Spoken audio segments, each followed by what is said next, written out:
At the graveside, a place we'd rather not find ourselves.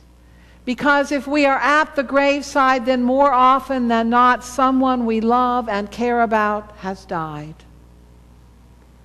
If we are at the graveside, if we have ever been at the graveside, we know in a deep, inexplicable way the pain that Mary and Martha felt that day.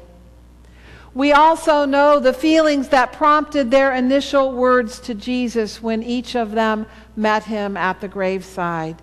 If you had been here, Lazarus would still be alive. We sent for you. Why didn't you come? We prayed. Why wasn't he healed? We cried out. Why didn't you answer? If only you had been here.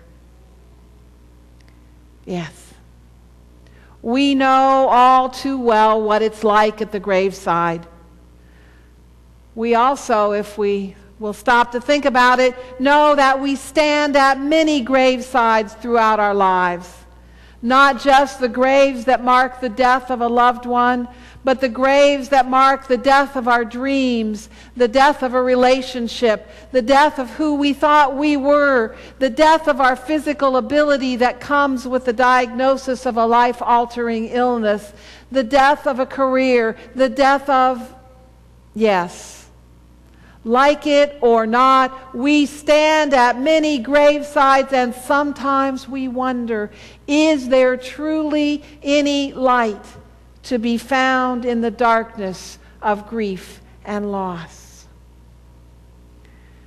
As Jesus stood at the graveside with Mary and Martha, he knew the answer to that question. He knew it in the core of his being. He felt it in the tears on his cheeks and the pain in his own heart. He saw it in the glimpse of a future that only God could see.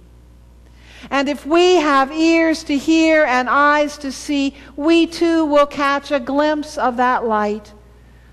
When Jesus says, I am the resurrection and the life, those who believe in me, even though they die, will live, and everyone who lives and believes in me will never die.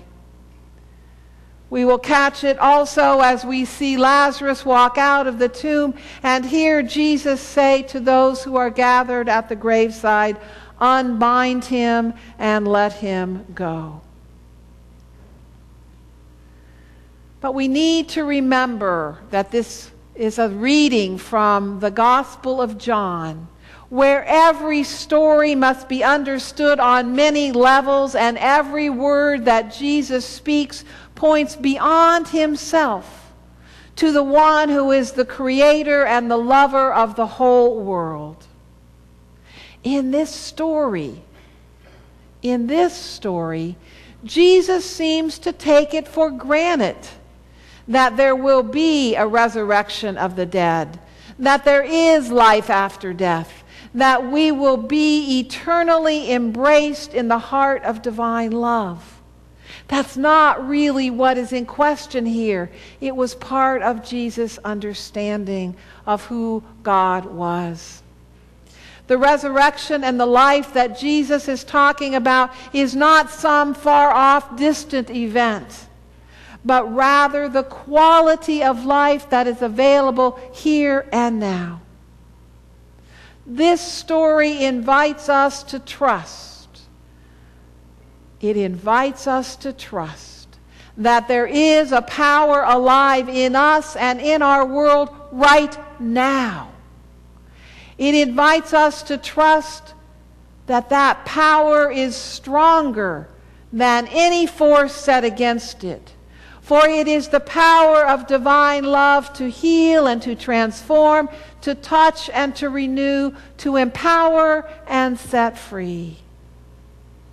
And this story invites us to trust that no matter how hidden that power seems to be, no matter how unavailable it appears to be, no matter how slow it seems to be in arriving, it will come. In fact, it is already here, already at work in ways we cannot see and often do not understand.